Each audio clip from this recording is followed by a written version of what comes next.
Cantique numéro 209. 3, 4. Ô Seigneur de paix, paix de mon sauveur, ô Seigneur de paix, remplis mon cœur. Ô Seigneur de paix, paix de mon sauveur, ô Seigneur de paix, remplis mon cœur. Il m'a promis sa paix infinie, il me l'a donnée, oh, il me l'a laissée, elle est dans mon cœur. La paix du Seigneur, l'incomparable paix du Seigneur. Et c'est un cantique qui a un autre couplet qui n'est pas inscrit dedans. C'est un couplet puissant que j'emploie quand je sens la présence d'esprit méchant, ce qui n'est pas le cas aujourd'hui, mais comme ça on peut le chanter. 3, 4. Ne crains pas la tempête, reste tranquille, la paix viendra. Relève donc la tête, regarde à Jésus, sois plein de foi.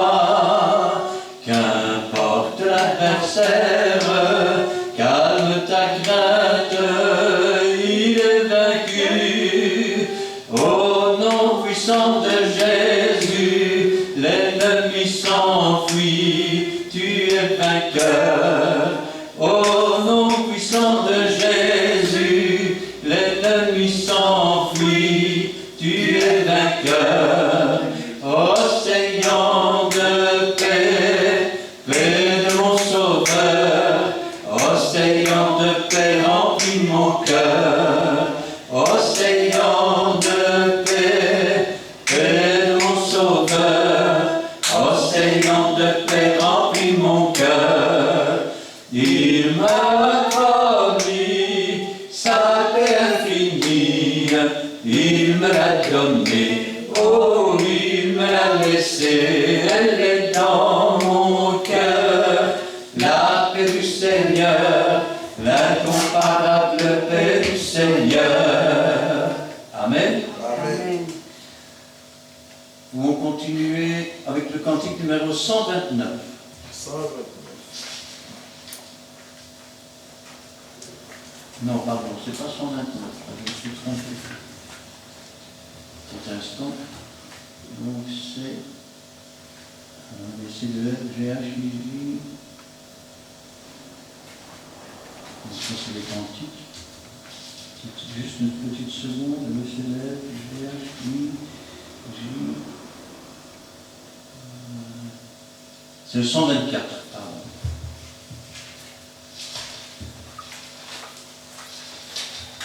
Cantique numéro 124. 3, 12. Je suis heureux car Jésus m'a sauvé.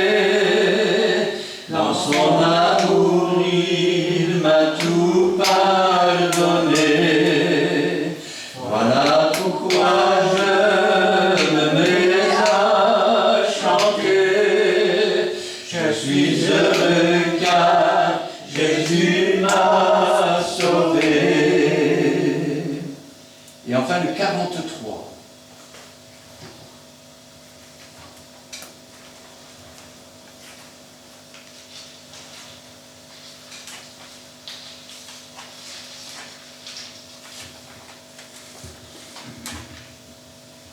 Six, 48. Christ est la réponse à tous nos pouvoirs, seule solution pour un monde en désarroi. Chaque problème de l'humanité, le Christ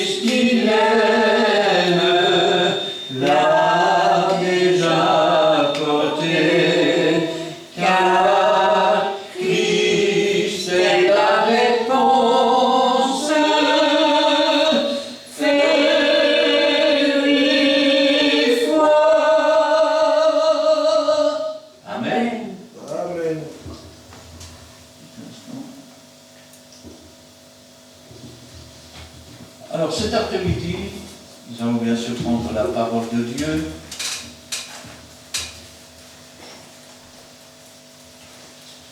J'aimerais la prendre avec vous.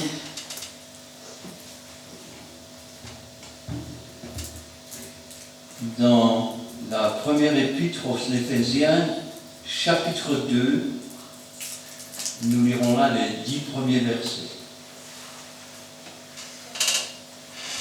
Éphésiens chapitre 2, nous lirons là les 10 premiers versets. Je demande à Sylvie de remettre la parole du Seigneur entre ses mains. Je vais demander à Gina de nous faire la lecture. Merci Seigneur pour ce temps cet après-midi. Pour l'entendre de la parole.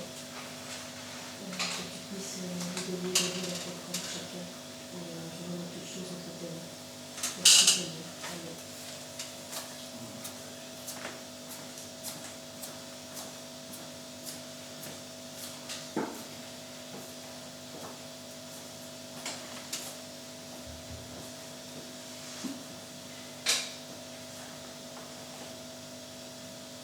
Vous étiez morts par vos offenses et par vos péchés, dans lesquels vous marchiez autrefois, selon le train de ce monde, selon le prince de la puissance de l'air, de l'esprit, qui agit maintenant dans les fils de la rébellion. Nous tous aussi, nous étions de leur nombre, et nous vivions autrefois selon les convoitises de notre chair, accomplissant les volontés de la chair et de nos pensées.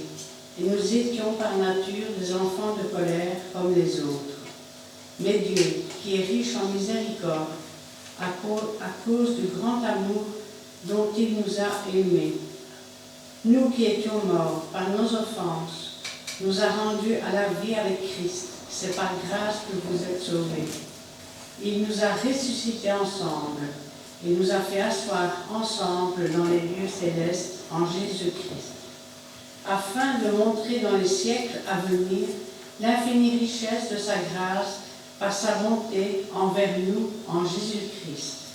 Car c'est par la grâce que vous êtes sauvés, par le moyen de la foi, et cela ne vient pas de vous, c'est le don de Dieu. Ce n'est point par les œuvres, afin que personne ne se glorifie. Car nous sommes son ouvrage, ayant été créés en Jésus-Christ pour de bonnes œuvres, que Dieu a préparé d'avance afin que nous les pratiquions. Amen. Amen.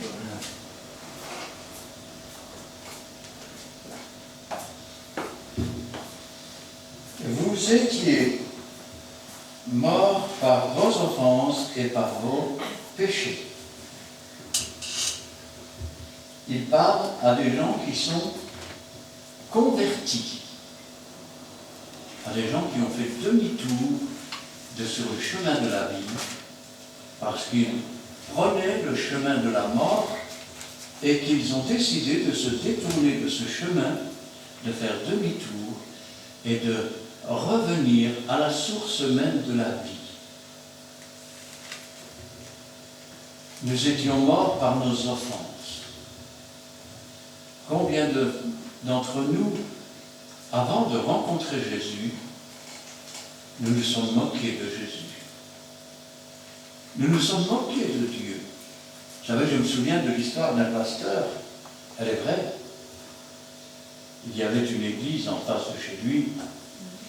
À l'époque, il n'était pas converti. Et il aimait bien boire son verre. Et puis, il le faisait exprès. Quand les chrétiens sortaient de l'église, alors ils sortaient du café et commençaient à crier, à se moquer d'eux, à se moquer de Dieu. Ça a duré jusqu'au jour où Dieu a touché son cœur. Et cet homme qui était un moqueur, il était un peu comme l'apôtre Paul. Oh, bien sûr, je n'avais pas le pouvoir pour les frapper, mais il se moquait d'eux. Et à partir du moment où Jésus est entré dans son cœur, il est devenu le pasteur de cette même église quelques années plus tard.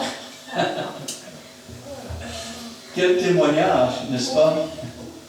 Alors, vous étiez morts par vos offenses, par la façon dont on offensait Dieu, mais aussi par nos péchés. Qu'est-ce que c'est que le péché? C'est les choses que Dieu n'aime pas. Or, vous remarquerez qu'il suffit que l'on inscrive dans la Bible une chose que Dieu n'aime pas pour que le monde le fasse. Ah oui. Si par exemple Dieu dit qu'il n'aime pas les tresses, eh bien vous voyez les femmes qui arrivent avec des tresses. Oui. Si Dieu par exemple dit que, comment je vais dire, qu'on ne peut pas, je veux dire, s'habiller de façon impudique, eh bien, vous arrivez sur les chantiers, vous avez des hommes qui sont en t-shirt et qui sont, je veux dire, en chaussettes. Ben oui. Vous avez des femmes qui sont habillées de façon impudique. Avec des robes. D'ailleurs, il y a un mot en wallon pour dire ça, hein, comme les Japonais disent. Arabeltouf. Hein. Ben oui. Alors, il suffit qu'il y ait une chose qui déplaise à Dieu, tu ne mentiras pas. Eh bien, il n'y a que des menteurs partout. Tu ne voleras pas. Mais il y a que des voleurs partout. Mais non, on n'est pas de voleur. Quand tu travailles en noir, tu voles. Ah oui, tu n'obéis pas à la loi. Quand tu ne rends pas la monnaie, tu voles. Ben oui. Et quand tu prends de l'argent pour un travail et que tu le fais à moitié, tu as volé celui qui t'a payé. Alors, ces choses-là, ce sont les choses dans lesquelles vous marchiez autrefois. Autrefois. Vous remarquez, il y a ce passé.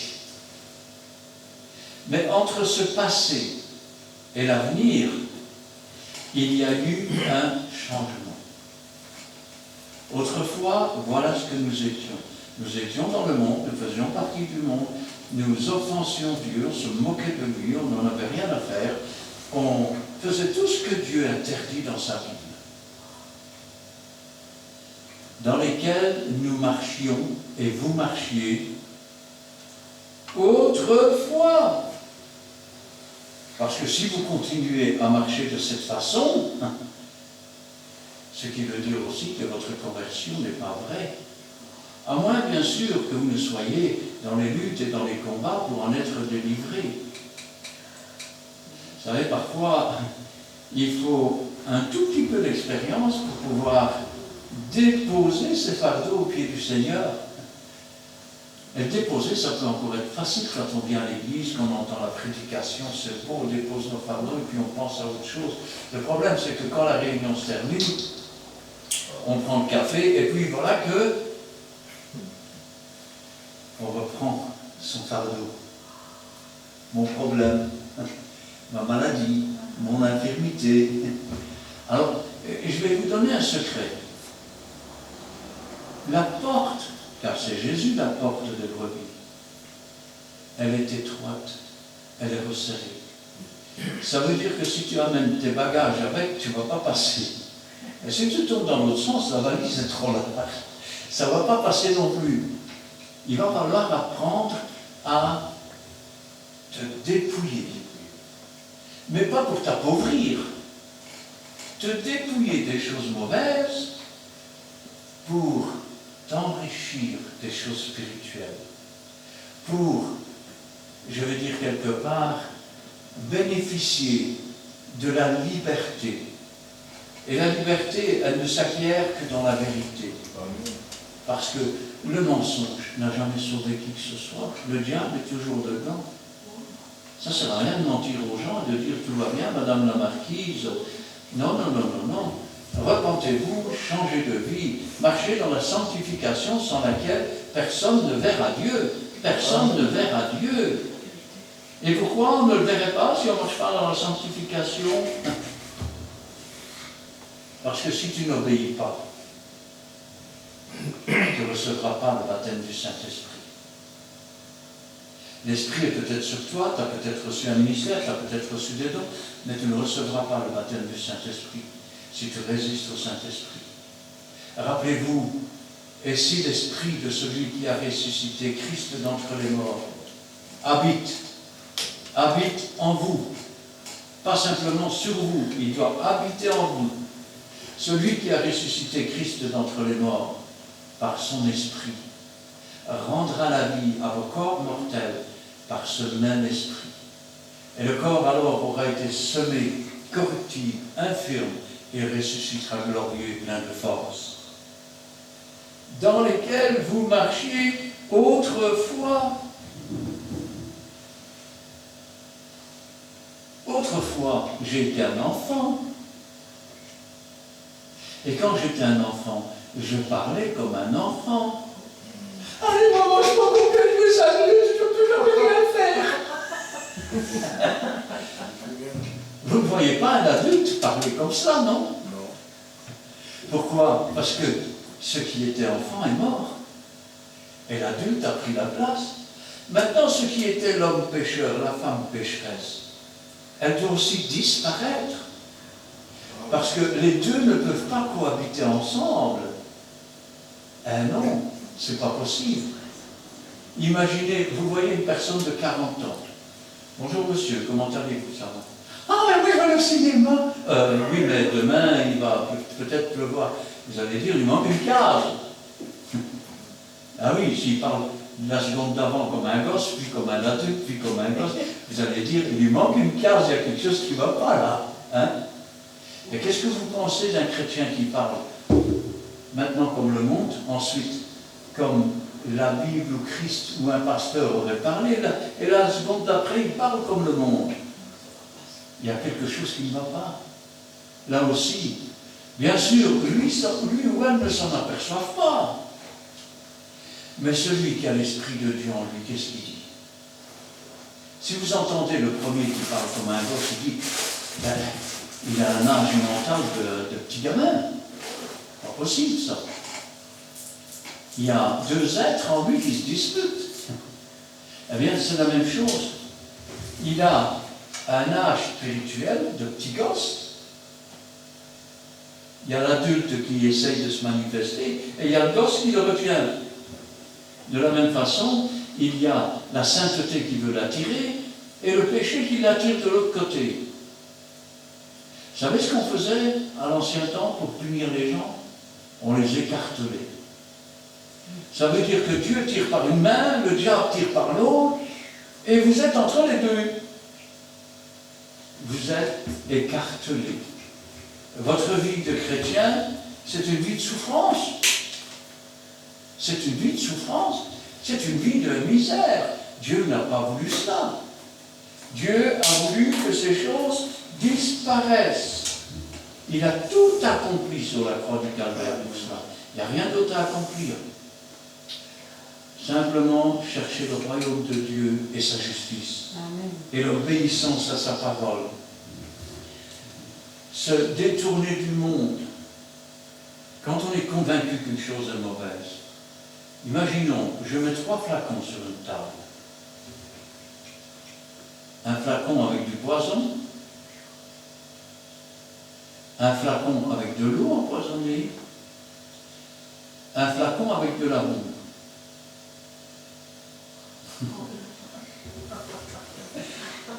Qui d'entre vous a envie de boire l'un ou l'autre? Non, l'eau empoisonnée, elle est belle, elle est comme de l'eau, hein. On ne voit pas la différence, non? Mais il y a du poison dedans. Eh oui. Alors, la question, est-ce que nous voulons boire au torrent d'eau vive, qui sont purs, saints, parfaits, qui viennent du trône de Dieu, car ils coulent sous le trône de Dieu, ils passent sous le seuil de la porte. Il faut s'humilier, s'abaisser pour boire. Eh oui, lisez cela dans le livre de l'Apocalypse. Ou alors est-ce que nous voulons boire à des citernes crevassées, à des eaux empoisonnées, à des doctrines de démons? Essayons-nous de boire à la coupe du Seigneur, à la coupe des démons. Ces choses devraient avoir disparu chez le chrétien. Ça veut dire que il y a tel péché qui conduit à la mort et tel péché qui ne conduit pas à la mort. Les catholiques vous diront qu'il y a des péchés véniels et des péchés mortels. Ça, c'est un petit péché, ça va. Non, non. Le salaire du péché, c'est toujours la mort. Mais alors, pourquoi y a-t-il des péchés qui ne conduisent pas à la mort? Ce sont des péchés que nous, je vais dire que nous faisons, mais nous n'en avons pas conscience. Nous n'en avons pas connaissance. C'est pour ça que la parole de Dieu est là, pour nous instruire sur ces choses. Et quand nous prenons conscience que la chose est un péché, alors elle est devenue un péché. Alors soit nous continuons dans notre péché, et nous essayons alors de boire à la coupe du Seigneur, à la coupe des démons, soit nous abandonnons ce péché au pied de la croix. Nous déposons notre fardeau et nous ne le reprenons surtout pas en repartant. Et dès donc, c'est des choses dans lesquelles nous marchions. Vous savez, il n'y a rien de plus désagréable quand nous marchons dans une pelouse.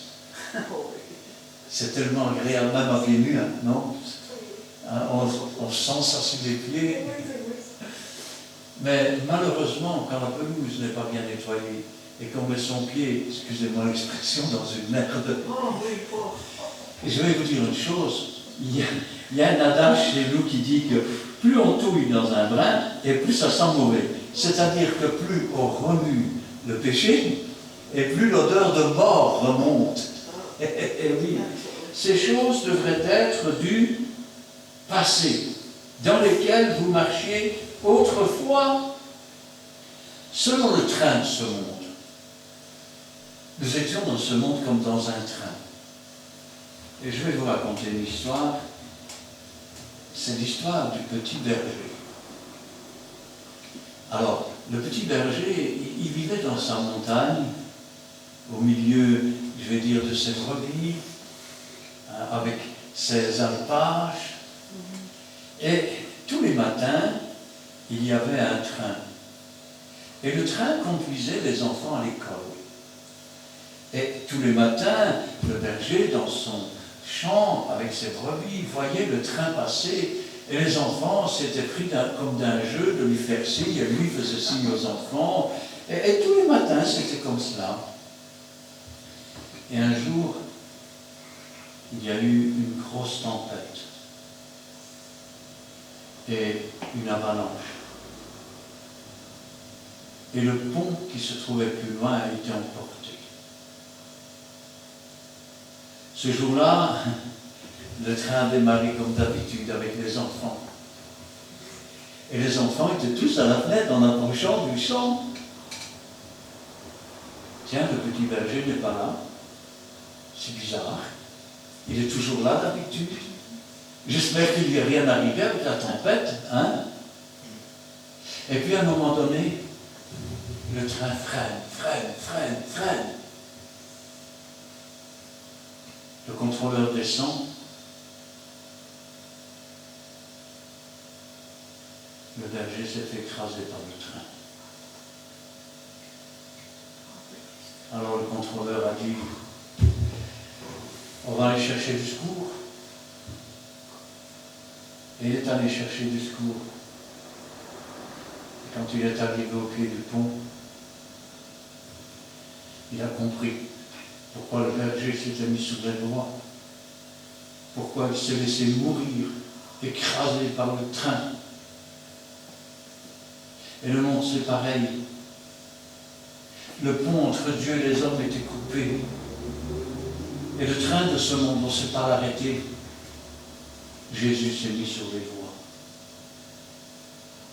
Le train l'a écrasé. Et le monde s'arrête pour voir qu'est-ce qui se passe, pourquoi il est mort. Et pourquoi il est mort? Parce que nous étions séparés de Dieu. Parce que les ponts étaient brisés avec Dieu. Et en faisant cela, il a tracé une route nouvelle qui nous permet de retourner vers notre Dieu, d'être réconciliés avec lui. Nous marchions autrefois selon le train de ce monde, selon le prince de la puissance de l'air. Voilà comment est appelé le diable et ses démons, les princes de la puissance de l'air. Je vais le dire autrement. Je pourrais traduire par le prince de la puissance des ondes. Pourquoi? Parce qu'il se sert d'ondes pour investir nos cerveaux et nos intelligences, pour mettre la tentation. Vous ne le savez sans doute pas, mais Dieu ne tente personne. Et il ne parvient aucune tentation que nous ne puissions surmonter. Et avec la tentation, Dieu envoie le moyen, et je vais dire, de remporter la victoire dessus. Il est d'ailleurs écrit, résistez-lui fermement, il s'enfuira loin de vous. Eh oui, selon le train de ce monde, selon le prince de la puissance de l'air. Dans Jean, chapitre 12 et le verset 31, écoutez bien, maintenant a lieu le jugement de ce monde. Maintenant, le prince de ce monde sera jeté dehors. Et moi, quand j'aurai été élevé de la terre, j'attirerai tous les hommes à moi. Je vais le dire autrement. Lorsque Christ est mort sur la croix, le monde a été jugé. Ils sont tous des pécheurs. Ils sont tous morts par leurs offenses. Le prince de ce monde a été jugé. Oui, mais s'ils sont tous des pécheurs, c'est parce qu'ils sont esclaves du péché. Et donc, il a été jeté dehors. Que signifie cette phrase? Ça signifie que Jésus-Christ est la lumière du monde qui éclaire tout homme venant dans le monde. Mais comment pourrait-il l'éclairer s'il ne jette pas d'abord dehors l'ennemi? Comment peut-on entrer dans la maison d'un homme fort si on n'a pas lié avant? Et c'est là qu'après avoir été lié, le Saint-Esprit convainc de péché, parce que le monde est jugé, de justice, parce que le diable est jugé et est jeté dehors. Il n'a plus son mot à dire, c'est le Saint-Esprit qui parle à ton cœur et à ton âme. Comme il est dit ici, un petit instant, je vais reprendre. Maintenant a lieu le jugement de ce monde. Maintenant, le prince de ce monde sera jeté dehors. Et moi, quand j'aurai été élevé, quand Christ aura été élevé par ceux qui rendent témoignage, comme étant le roi des rois, le Seigneur des seigneurs, la résurrection, la vie, le seul nom par lequel nous puissions être sauvés, alors j'attirerai à moi. Ça veut dire que si Jésus n'est pas le premier en toutes choses dans ta vie, la seule chose que tu vas t'attirer, c'est des embêtements. Et comme il est dit ici, dans Jean chapitre 16, et le verset 8, si je m'en vais, je vous l'enverrai. Il parle du Saint-Esprit, du Consolateur. Mais quand il sera venu, il convaincra le monde en ce qui concerne le péché, la justice et le jugement. En ce qui concerne le péché, parce qu'il ne croit pas en moi. C'est le seul jugement qui reste. Il n'y a pas d'autre jugement. La lumière étant venue dans le monde, ils ont préféré les ténèbres parce que leurs œuvres étaient mauvaises. La justice, parce que je vais au Père et que vous ne me verrez plus. Nous avons été justifiés par sa crucifixion, mais aussi par le fait qu'il se soit assis à la droite de Dieu, comme l'avait si bien dit le prophète, qui était aussi le roi, David, qui dit « Mon Seigneur a dit à mon Seigneur, assieds-toi à ma droite jusqu'à ce que je fasse de tes ennemis mon marchepied. » Et le jugement, parce que le prince de ce monde est jugé. Il a été jugé, il a été condamné, et il ne se trouve plus de place pour lui dans les enfants de Dieu. Et je dis qu'il arrêterait? Non.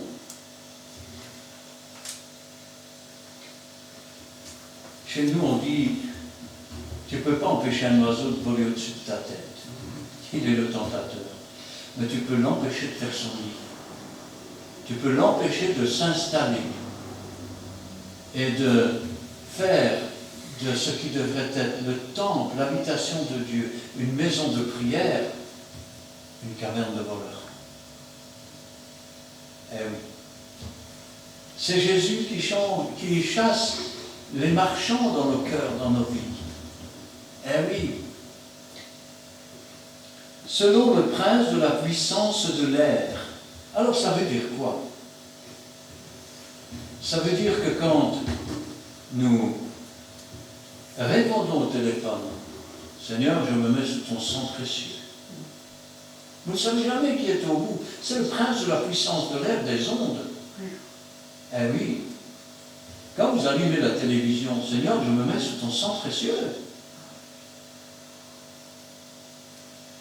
Quand il est écrit dans la Bible, qu'on ne trouve personne chez toi qui exerce le métier de devin, d'astrologue, de magicien, quand vous regardez un film de magicien, vous le laissez entrer dans votre maison. Ben oui. Quand vous écoutez les horoscopes ou vous les lisez, vous le laissez entrer dans votre maison, dans votre vie.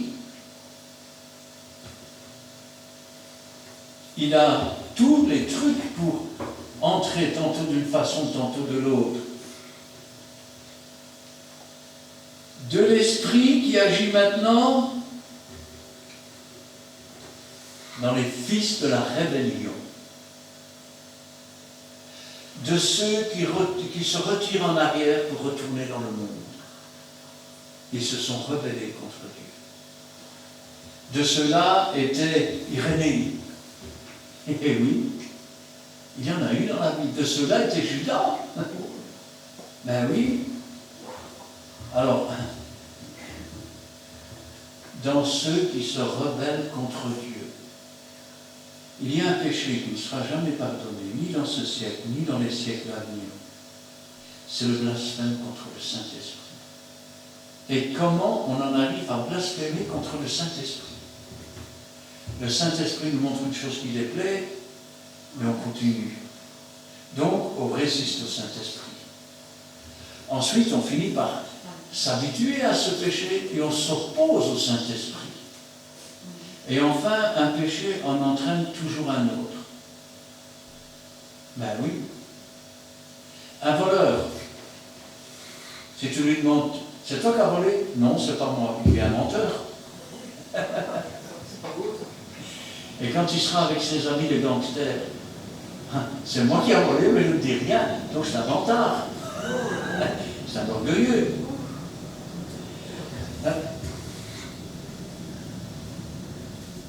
C'est toi qui as volé?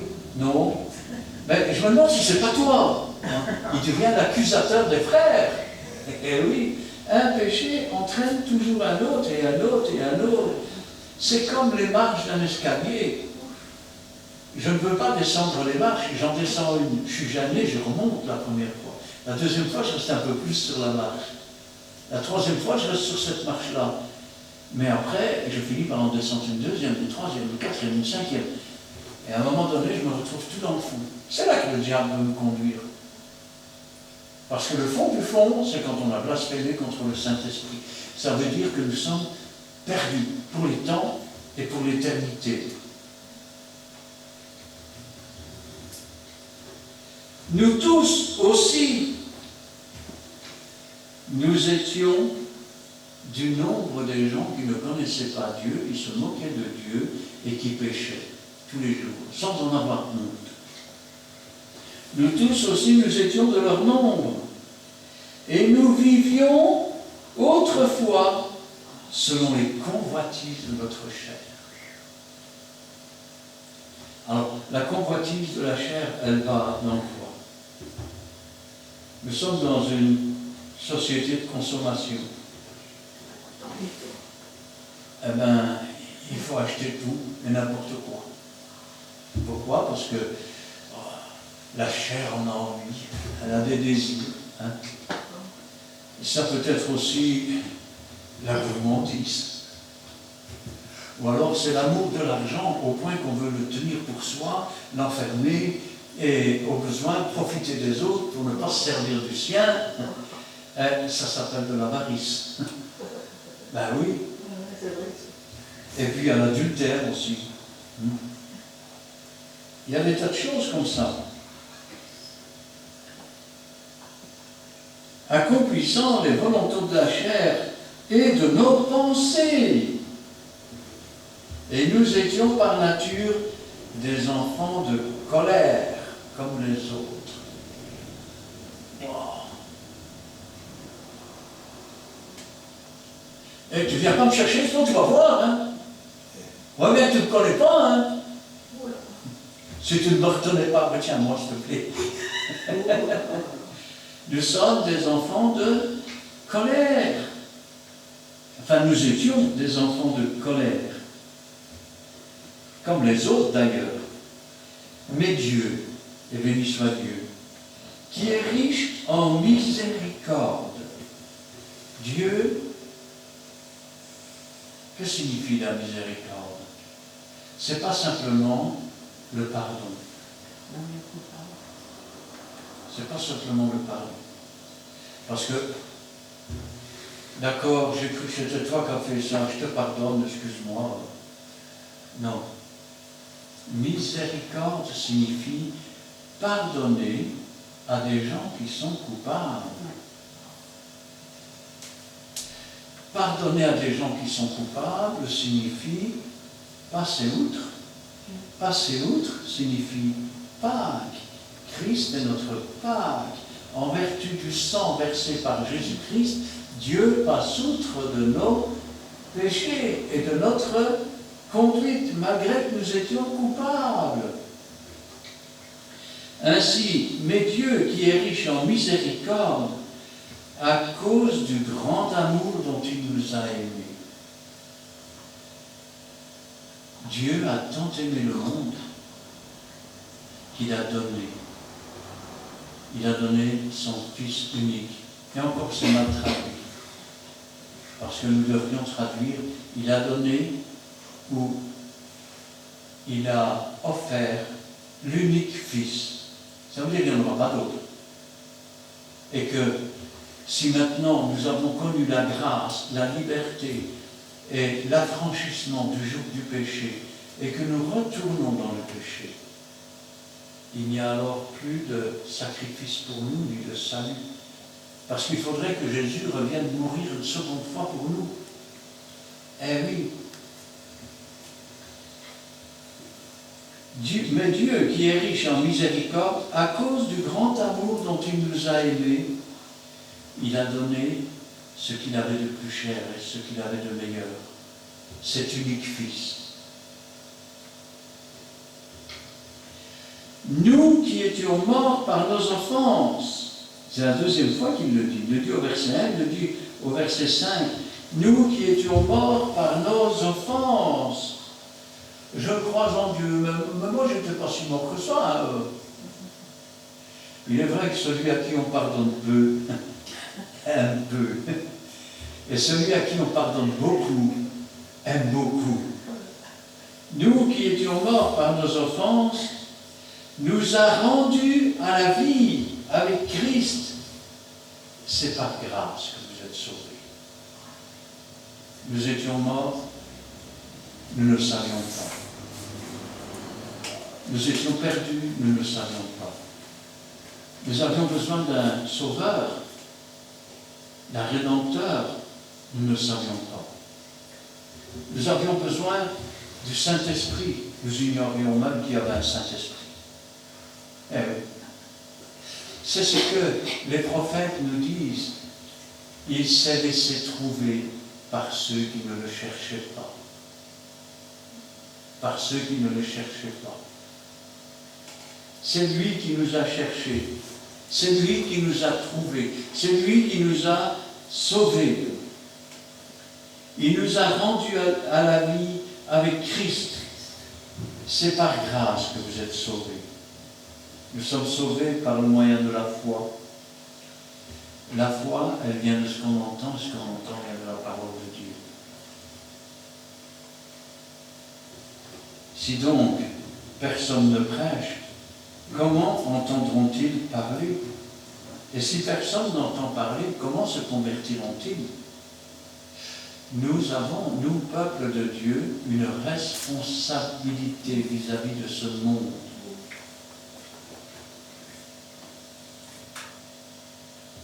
Nous qui étions morts par nos offenses, nous a rendus à la vie avec Christ. C'est par grâce que vous êtes sauvés. Il nous a ressuscités ensemble. Wow. Et fait asseoir dans les lieux célestes en Jésus-Christ. Je vais le dire autrement.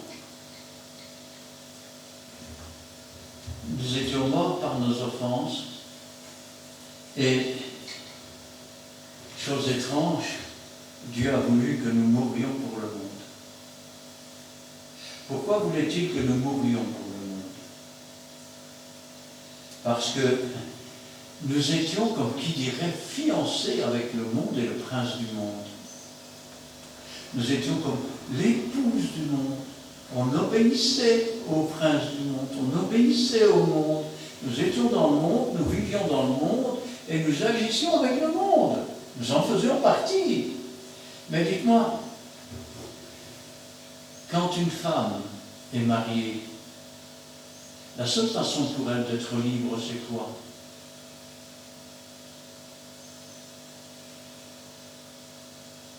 Qu'est-ce qu'il faut pour que cette femme redevienne parfaitement libre de se remarier? Qu'elle soit mère. Que son mari meure. Ou alors qu'elle meure elle-même. Eh bien, nous sommes morts pour le monde. C'est le baptême d'eau, l'engagement de notre conscience. Nous sommes morts pour le monde. Étant morts, quand vous avez quelqu'un qui est mort, ben, il a disparu de votre vie, non? Il n'est plus là. Vous ne pouvez plus, vous avez beau l'appeler ou faire tout ce que vous voulez. Hein? Ça ne sert à rien. Quoi, c'est pas la vérité. Eh bien, quand nous sommes réellement morts pour le monde, c'est alors que nous sommes parfaitement libres de ressusciter en nouveauté de vie. C'est comme la veuve, elle est devenue veuve, son mari est mort, et donc elle est parfaitement libre maintenant de refaire une nouvelle vie avec quelqu'un d'autre. C'est pour ça que l'apôtre Paul dit « Je vous ai fiancé à Jésus-Christ ». C'est pour ça que la Bible nous dit que l'Église, c'est l'épouse de Jésus. Parce que autrefois nous étions, je vais dire, la fiancée de Christ, nous marchions dans une voie où, quand le fil de notre vie allait être coupé, nous allions descendre dans les encres de la terre, où il y a des pleurs et des grincements dedans, où une flamme cruelle tourmente. Et là, nous allions épouser la mort, dans le séjour des morts. Et nous allions nous-mêmes être morts, une deuxième fois, séparés de Dieu pour tout le temps. Nous avons vécu la première mort. Donc la deuxième, c'est quoi? C'est juste le fil de notre vie qui est coupé. Ça veut dire que celui qui vit et qui croit en Jésus-Christ ne mourra jamais, quand bien même il serait mort. Parce que la mort a déjà eu sa part, vous êtes déjà mort. Vos péchés ont été donnés dans ce séjour des morts, elle n'a plus rien à réclamer.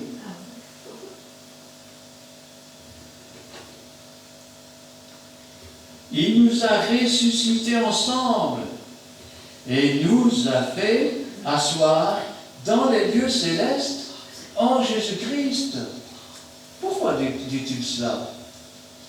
Je suis toujours sur la terre, j'ai toujours mes deux pieds sur la terre. Parce que nous appartenons. Pas toujours. Pas toujours. Quand je suis en communion avec Christ, il n'y a plus rien autour. Il n'y a plus rien. C'est Jésus et moi. Je ne suis plus là. Et quand je vais dire, je dois combattre, imaginons que je dois parler à un inconverti à l'intérieur duquel se trouve le diable ou un démon. Eh bien là, si je suis charnel, je vais me faire manger tout cru. Ben oui. Non seulement il n'y aura pas de délivré en face, mais je vais ramasser les coups de bâton et je peux moi-même être chargé. Ben oui. Vous savez, quand on met ses doigts dans une prise de courant, ou qu'on saisit des fils de courant, il faut savoir comment les saisir. Ou alors il faut avoir des gants. Parce que sinon, on reçoit le retour de flamme, la secousse. Hein? Ça veut dire qu'il faut s'élever spirituellement. Ça veut dire qu'il faut faire mourir l'être humain pour que l'Esprit de Dieu puisse prendre la place. Et là, on peut parler à l'âme de cette personne. Et quand l'ennemi parle et qu'il menace, on peut répondre à l'ennemi et ensuite parler à l'autre. Pourquoi? Parce que le Saint-Esprit nous montre qu'il n'y a pas qu'un homme là. Il y a un homme et il y a quelqu'un qui le tient derrière. Et pour lier cet homme fort, eh bien, il faut quelque chose de plus qu'un homme. Et pour ça, il faut aller chercher cette puissance dans les lieux célestes. Parce que les lieux célestes, c'est une autre dimension. On pourrait dire qu'il y a la longueur, la largeur, la hauteur, il y a la profondeur, et ensuite il y a la dimension spirituelle. Et c'est là, je vais le dire autrement, c'est là où il faut se reposer, donc s'asseoir. Il faut donc ne plus agir, il faut s'asseoir. Il faut se reposer sur la puissance de Dieu et sur l'Esprit de Dieu. Tu ouvres ta bouche, l'Esprit de Dieu s'ouvre. Et c'est lui qui donne la réponse. Toi, tu le vois et tu te dis, purée, ils sont deux là. Il y a l'homme et j'entends sa souffrance, et il y a l'autre qui est derrière et j'entends ses menaces, j'entends son orgueil, jusqu'à ce que l'homme fort soit lié. Et que l'autre puisse faire librement son choix. Son choix d'accepter Jésus-Christ, sans aucune contrainte. Et lorsqu'il accepte Jésus, l'homme qui est lié dit, bon, je m'efface parce que ici ça devient trop chaud. Ça devient trop chaud. Pourquoi? Jésus entre dans le cœur. Tu crois que Jésus va le laisser là? Non, non, il a déjà été jugé, il est condamné alors dehors. Car nous n'avons pas, et là je suis dans Ephésiens 6, verset 12, car nous n'avons pas à lutter contre la chair et le sang, mais contre les dominations, contre les autorités, contre les princes de ce monde de ténèbres. Et vous remarquez qu'ils sont plusieurs. Hein? Rappelez-vous ce que cet homme gadarénien avait dit à Jésus, Légion, car nous sommes plusieurs. Ce n'était pas son nom, hein? C'était pour dire, nous sommes toute une armée, des milliers. Hein? Contre les esprits méchants dans les lieux célestes. Ainsi, il nous a ressuscités ensemble et nous a fait asseoir ensemble dans les lieux célestes en Jésus-Christ, afin de montrer dans les siècles à venir. Il y a des gens qui croient que Jésus ne reviendra pas et ils se disent chrétiens. Il y a même des pasteurs qui pensent que Jésus ne reviendra pas. Il y en a qui pensent aujourd'hui qu'une fois qu'on est mort, on est bien mort et que tout le restant, vous êtes des Sadducéens. Vous n'êtes pas des enfants de Dieu. Vous êtes des faux docteurs. Vous êtes des pharisiens, on ne sait pas, mais toujours pas des enfants de Dieu. Parce que lui, Dieu, déjà dans le passé, quand on voit tout ce qu'il a fait, eh bien, on peut dire qu'il a montré dans les siècles à venir, comme il est ici, afin de montrer dans les siècles à venir l'infinie richesse par sa bonté envers nous en Jésus-Christ. Même ceux qui ont vécu dans l'Ancien Testament, rappelez-vous le livre d'Hébreux, ils sont tous morts sans avoir obtenu. Mais quand Christ est mort, il est descendu dans les encres de la terre, il leur a prêché l'Évangile, il les a emmenés dans le paradis, montrant ainsi sa bonté, sa miséricorde dans les siècles passés, et nous montrant ainsi que dans l'avenir, il a aussi des richesses et des bontés pour nous. Parce que Dieu est le même hier, aujourd'hui, éternellement. Vous savez, j'ai pensé à cela ce matin, un journal. Un journal qui se vendait à plus de 2 millions d'exemplaires. Pas mal, hein? Et dans les derniers temps, il y a eu du licenciement. Parce que le journal n'était plus autant précieux. Ils en vendaient peut-être encore 50 000 au lieu de 2 millions. Alors, un homme est venu et vous savez ce qu'il leur a dit? Il leur a dit, il faut changer votre journal. Il faut vous mettre à la mode. Alors je vais vous dire quelque chose. La Bible, elle ne changera pas. Elle ne bougera pas. Certains essayent de la changer en changeant les termes, en faisant des soi-disant textes français simplifiés. Sauf que vous changez les mots, il n'y a plus de report et on ne retrouve plus rien. D'autres même essayent de changer les mots pour faire dire ce à quoi on veut parler. Mais je suis ici pour vous dire que plus de 4000 ans d'Ancien Testament, plus de 2000 ans de Nouveau Testament, ce livre a 6000 ans. Et il est toujours le livre le plus lu dans le monde. Vous savez pourquoi? Parce que le changer, c'est le détruire. Le changer, c'est annuler sa puissance. C'est plus qu'un simple livre. Le mot Bible signifie le livre. C'est le livre de Dieu. Et il n'y en a pas d'autre. Et il n'y en aura pas d'autre. Afin de montrer dans les siècles à venir l'infinie richesse de sa grâce par sa bonté envers nous en Jésus-Christ. Car c'est par la grâce que vous êtes sauvés, par le moyen de la foi, et ça ne vient pas de vous, c'est un don de Dieu.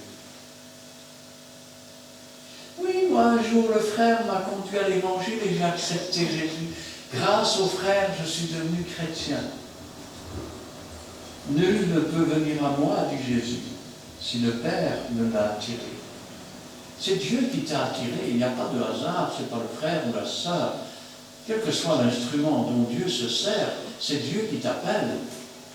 Et quand Dieu t'appelle, Jésus ne va pas te mettre dehors, il t'ouvre les bras, ses bras d'amour, et il n'attend qu'une chose, c'est que tu lui fasses une place dans ton cœur.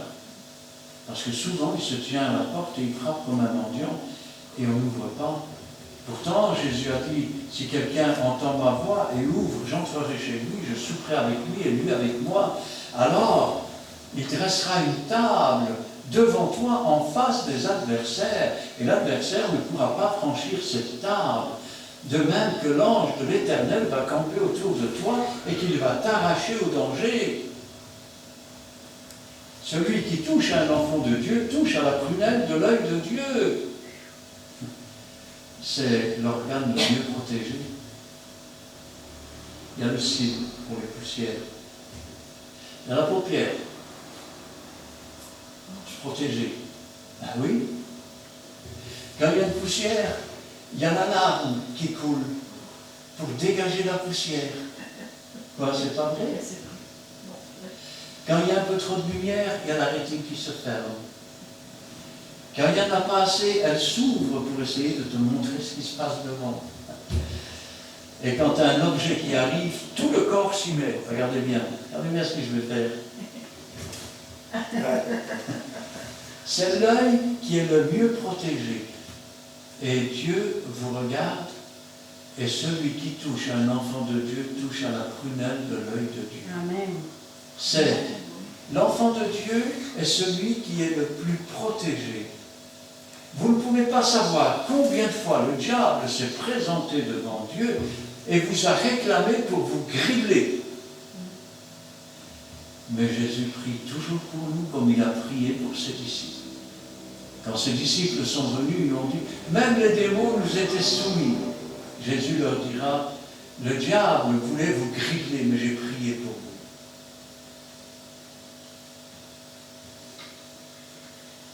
Car c'est par la grâce que vous êtes sauvés, par le moyen de la foi. Cela ne vient pas de vous, c'est le don de Dieu.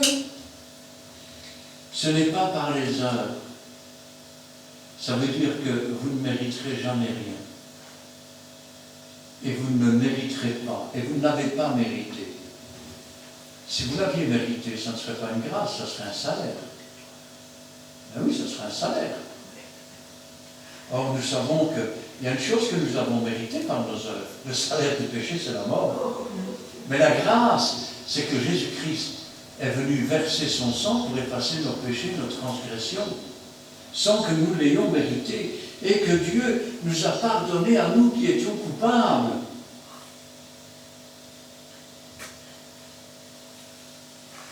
Ce n'est point par les œuvres, afin que personne ne se glorifie.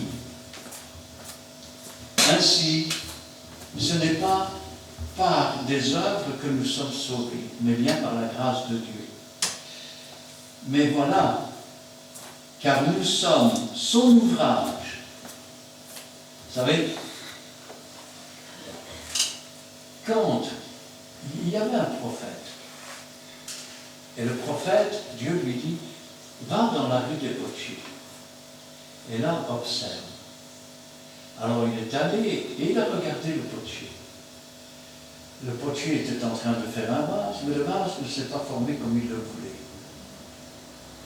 Alors, il a refait une boule d'argile avec, et il l'a rejeté une nouvelle fois sur la table, et il a recommencé à faire un vase avec la forme qu'il voulait. De même, nous étions comme des vases vides. Et Dieu nous a brisés dans son amour, pour nous refaçonner et pour faire de nous un vase d'honneur. Vous savez, quand on parle de la grâce du Seigneur, de celui qui nous a, je vais dire, qui nous a créés et qui nous a rachetés, je pense à l'histoire de ce petit garçon. C'était un petit garçon et il aimait bien les bateaux. Alors un jour, il a pris une bûche et il a commencé à sculpter la bûche. Et il y faisait avec tout son amour, avec toute sa dextérité. Finir, il y a mis des voiles et ça ressemblait vraiment à un navire. Et puis il a dit, je vais l'essayer. De la même façon que Dieu a créé l'homme, qu'il l'a mis dans le jardin, qu'il lui a donné autorité sur tous les animaux et sur tout le jardin à l'époque. Parce que Adam et Ève étaient le roi et la reine dans le jardin. Il n'y avait au-dessus d'eux que Dieu, Jésus et le Saint-Esprit. Eh oui. Et quand il a essayé, un vent contraire a poussé le bateau au loin. Et le bateau a disparu. Le vent contraire, c'est le péché. Le péché qui a fait qu'ils ont été chassés du jardin d'Éden. Et donc ils étaient perdus sur ce monde. Et puis des années plus tard, le petit garçon, en passant près d'un brocanteur, il arrête devant la vitrine. C'est mon bateau. Je le reconnais. C'est moi qui l'ai fait. Alors il rentre dans le magasin, il dit, monsieur, ça c'est mon bateau. Je le reconnais, c'est moi qui l'ai fait. Et l'homme lui dit, hé gamin, doucement, ici tout ce qu'il y a ici c'est à moi. Si tu veux le bateau, il faut l'acheter. Alors il a commencé à épargner. L'épargne, c'est le ministère de Jésus, c'est la parole de Dieu. Et avant de construire quoi que ce soit, il faut voir si on a de quoi payer. Avant que Jésus ne vienne, il a d'abord pesé tous les pour et les contre. Et le prix à payer était très cher, puisque c'était son propre corps détruit par la douleur, par la souffrance, son sang versé. Lui qui est la résurrection et la vie, il devait accepter, je vais dire, de mourir selon la chair, pour descendre dans le séjour des morts, selon l'esprit, avec tous nos péchés, les déposer dans le fond, dans la mer de l'oubli. Alors quand le petit garçon, il a eu le prix, vous savez ce qu'il a fait? Il a donné le prix au marchand. Et en sortant, il avait son bateau dans ses bras. Et il a regardé le bateau, il a dit, tu es à moi. C'est moi qui t'ai créé. Et je t'ai racheté. Tu m'appartiens. C'est ce que Dieu dit. C'est moi qui t'ai créé. Je t'ai tissé dans le ventre de ta mère. Je t'ai racheté. Et pour te racheter, j'ai envoyé mon fils, et mon fils a payé le prix, il a dit, tout est accompli. C'est moi qui t'ai créé, je t'ai racheté, tu m'appartiens, tu es mon enfant. Car nous sommes son ouvrage, ayant été créés en Jésus-Christ pour de bonnes œuvres que Dieu a préparées d'avance. Dieu ne nous a pas sauvés simplement pour dire « Je suis sauvé, je suis bien, la la la ». Mais il nous remplit de son amour. Vous savez ce que c'est qu'un gagneur d'âme? C'est quelqu'un qui est reconnaissant. Pas comme les 10 lépreux. Sur les 10, il n'y en a qu'un qui est revenu, et c'est encore un étranger. Jésus lui-même a dit, les 9 autres n'ont-ils pas été guéris? Ne se trouve-t-il que cet étranger peut revenir, ce samaritain? Quand on a de la reconnaissance, quand on réalise comment nous étions perdus, comment nous allions descendre dans un endroit effroyable, nous regardons les autres et nous avons envie de leur dire, arrêtez, arrêtez sur la voie de la destruction, faites demi-tour, venez avec nous, Jésus sauve, Jésus guérit, Jésus délivre. L'amour des âmes. Quand j'aurai toute la connaissance, quand j'aurai la foi jusqu'à soulever les montagnes, si je n'ai pas l'amour, je ne sers de rien. Parce que quand une âme sent qu'elle est aimée, elle répond à l'amour. Et une âme est toujours capable de répondre à l'amour. Si elle entend des paroles, mais que ces paroles sont dans l'indifférence, l'âme ne peut pas répondre. La chair peut répondre, mais la chair est bien disposée, mais elle est tellement faible. Tandis que l'âme, quand elle accepte Jésus-Christ, c'est alors que Jésus entre dans son cœur, dans sa vie, et que toute son existence va changer. Nouvelle naissance, naître de nouveau, avant de naître d'eau et d'esprit. Car celui qui naît de nouveau, il peut commencer à entrevoir le royaume des cieux. Celui qui naît d'eau et d'esprit, il peut entrer dans le royaume des cieux. Ainsi, nous avons été sauvés, et Dieu nous a sauvés, et quand Dieu nous a sauvés, il a fait un plan. Un plan dans lequel il a préparé des œuvres. Et pour pouvoir accomplir ces œuvres, il a donné des ministères. Il a donné des dons, que l'on appelle les dons du Saint-Esprit. Alors Jésus donne le ministère, un seul et même esprit opère toutes ces choses, les distribuant chacun en particulier comme il le veut, pour aussi l'édification de l'Église. Et quand nous faisons ces œuvres, quand nous entrons dans les œuvres de Dieu, et attention, parce que là aussi, tout à l'heure, je parlais qu'il fallait s'asseoir dans les lieux célestes. C'est la même chose aussi pour les œuvres. Parce que si tu fais les œuvres selon la chair, tu vas faire des œuvres là où Dieu ne voulait pas que tu ailles. Là où Dieu ne voulait pas que tu agisses. D'ailleurs, qu'est-ce qu'il a dit? Leurs plus belles œuvres ne servent à rien, c'est un linge souillé. Quand tu meurs réellement et que tu te donnes au Seigneur, c'est le Saint-Esprit qui va te diriger vers l'œuvre. Tu n'as pas besoin de chercher après la victoire. L'œuvre a été préparée par Dieu. La seule chose que tu as à faire, c'est d'accomplir ce que Dieu te dira, comme il te le dira et comme il te le montrera. Et tu verras que tu seras plus que vainqueur. Ça veut dire qu'il a préparé. Il a changé les temps et les circonstances pour que tu sois victorieux. Il te donne tout ce qu'il faut pour faire l'œuvre. Et ce qui est encore plus formidable, eh bien, c'est qu'il a préparé des récompenses pour les œuvres. Mais si ton œuvre est charnelle, elle ne subsistera pas. Et si l'œuvre de quelqu'un ne subsiste pas, il sera sauvé pour lui-même comme au travers du feu, mais il sera privé des récompenses. Car Dieu a encore des récompenses pour chacun d'entre nous, pour ces œuvres qu'il a préparées d'avance. Amen. Amen. Nous allons prier. Éternel, notre Dieu, notre Père, nous te louons, nous te rendons grâce. Béni sois-tu et gloire à toi. Parce que ta parole, elle est la vérité de la vie. Tu es le roi des rois et le Seigneur des seigneurs. Tu es celui qui était, qui est et qui vient. Et nous savons, Seigneur, que tu es avec nous tous les jours. Nous savons, Seigneur, que nous étions morts par nos offenses, que nous faisions partie du train de ce monde.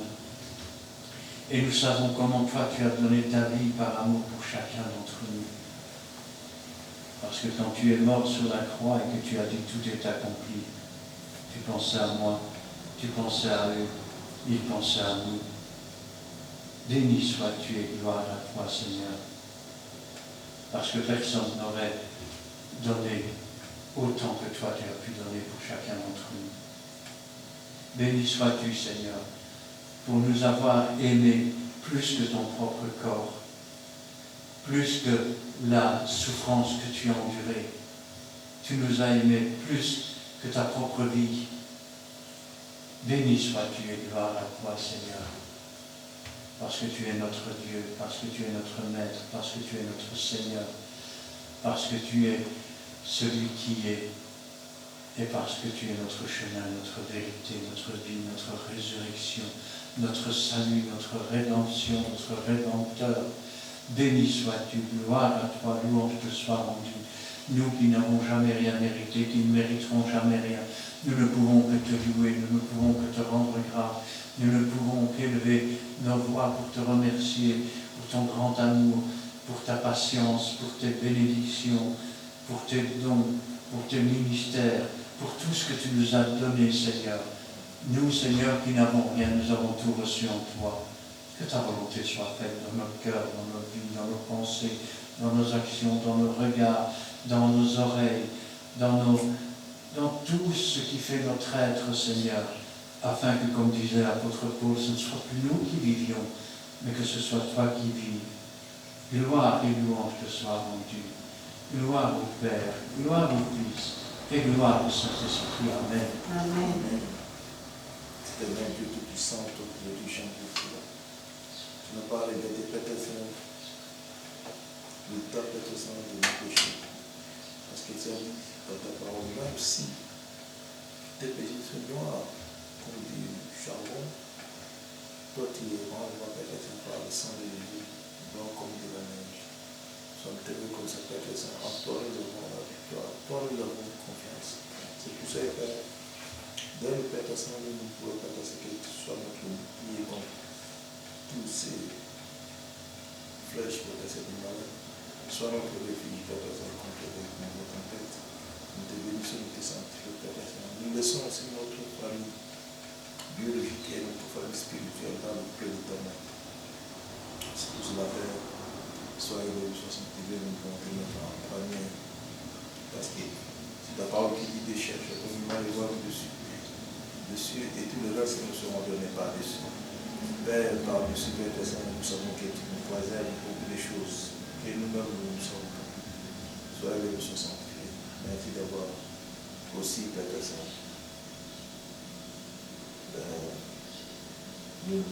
parlé, Père Saint, à travers cet instrument. Père, aussi, nous pouvons, Père Saint, que tu puisses remplir cet instrument pour que la prochaine fois que nous puissions encore écouter, ainsi dit l'Éternel. Sois glorifié dans notre précieux nom de Seigneur Jésus-Christ, notre Seigneur Sauveur. Amen. Amen. Merci pour cet instant béni par ta présence, oh mon Dieu. Merci Seigneur, car à travers ta sainte parole d'aujourd'hui, tu as exhorté ton peuple à te rester fidèle. C'est vrai que avant de te connaître, nous étions errants, morts dans ce monde par nos péchés, par nos offenses. Mais toi, Seigneur, un jour tu es venu nous tendre une main secourable. Tu n'as pas regardé à la noirceur de notre péché et tu nous as sauvés et lavés dans le sang de Jésus. Merci pour le sacrifice de la croix par lequel ton Fils bien-aimé est venu sur cette terre, non pas pour nous juger, mais pour nous sauver. Et merci Seigneur d'avoir fait de nous tes enfants. C'est un don merveilleux de faire partie de ta famille. Tu nous as appelés enfants de Dieu et c'est un honneur de faire partie de ta famille. Aide-nous, Seigneur, à marcher de l'avant. Écarte-nous, Seigneur, du chemin qui conduit à la perdition. Nous ne voulons pas être dans le train de ce monde, mais nous voulons être dans le train de l'Évangile qui conduit vers toi, qui conduit à la vie éternelle. Arme-nous de force et de courage. Donne-nous de persévérer avec zèle et amour et utilise-nous comme un instrument béni entre tes mains, car tu nous as sauvés par grâce et donne-nous d'être reconnaissants envers toi et pas ingrats, de reconnaître que tu es notre Père et nous sommes tes enfants et nous voulons faire ta volonté chaque jour que tu nous donnes, dans toutes les circonstances qui se présentent à nous, qu'elles soient bonnes ou mauvaises. Nous voulons, Seigneur, agir selon ta sainte parole qui est vraie, qui est un chemin, qui est une lampe sur notre chemin. Utilise-nous, Seigneur, et écarte-nous du chemin de la chair et conduis-nous dans le chemin qui mène au fruit de l'Esprit, car nous voulons, Seigneur, d'être agréable, Seigneur, que la puissance de ton Saint-Esprit brûle en nous tous les interdits cachés, car nous voulons, Seigneur, marcher dans ce chemin, un pas à la fois, mais de mieux en mieux. Oui, Seigneur, agis encore dans ce monde pour tous ceux qui ne sont pas sauvés, tous ceux qui sont rebelles à ta parole, tous ceux qui agissent selon les idées de ce monde. Car toi, Seigneur, tout est possible à toi. Tu es au-delà, Seigneur, de toute autorité, Seigneur. Et tu peux changer un cœur de pierre en un cœur de chair. Tout est possible à toi, Seigneur. Agis, Seigneur, avant ton retour. C'est un appel que nous te faisons. Et gloire, honneur, puissance soit rendue dans le bon nom de Jésus. Amen. Amen. Merci pour ta parole, Seigneur Jésus, au travers de ce serviteur. Seigneur Jésus, Saint-Esprit, aide-moi à avoir la crainte, chacun de nous ici présent, de te déplaire, Seigneur Jésus, Saint-Esprit, en premier moi-même. Et garde-nous sur ta bienveillance protection, entre-nous de ton sang précieux, et que tes anges chaque fois campent autour de nous, Seigneur Jésus, Saint-Esprit. Et alors je te remets aussi le chemin du retour, Seigneur Jésus, Saint-Esprit, que tu nous gardes chacun de nous, Seigneur Jésus, Saint-Esprit, et que nous puissions aussi mettre chacun de nous en pratique ta parole, Seigneur Jésus, Saint-Esprit. Merci parce que ta parole, elle est âme, mais ça nous remet en question, ça nous fait du bien de pouvoir t'écouter et de remettre tout ça avec toi, Seigneur, de te prier et demander pardon pour nos fautes, si on a des fautes, à te demander pardon, Seigneur Jésus, parce qu'on n'est pas parfait, papa. Et je te remets tout ça entre tes mains. Et gloire au Père, gloire au Fils, et gloire au Saint-Esprit. Amen.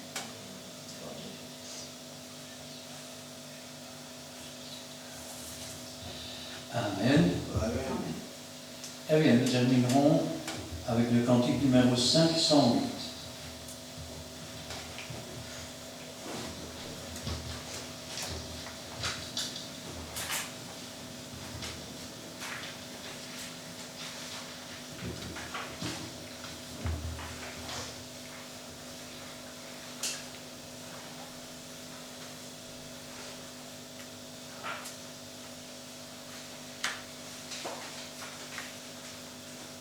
Cantique numéro 508. 6, 48. Seigneur, je n'ai rien à t'offrir qu'un cœur fatigué de souffrir et qui sans toi ne peut guérir. Je n'ai que ma misère. Prends-moi tel que je suis, sans vertu, sans appui, tel que je suis, tel que je suis.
sans vertu, sans appui, tel que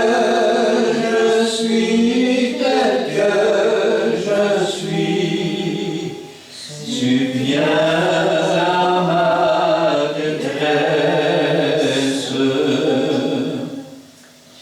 Ton sang versé me blanchira, ton sein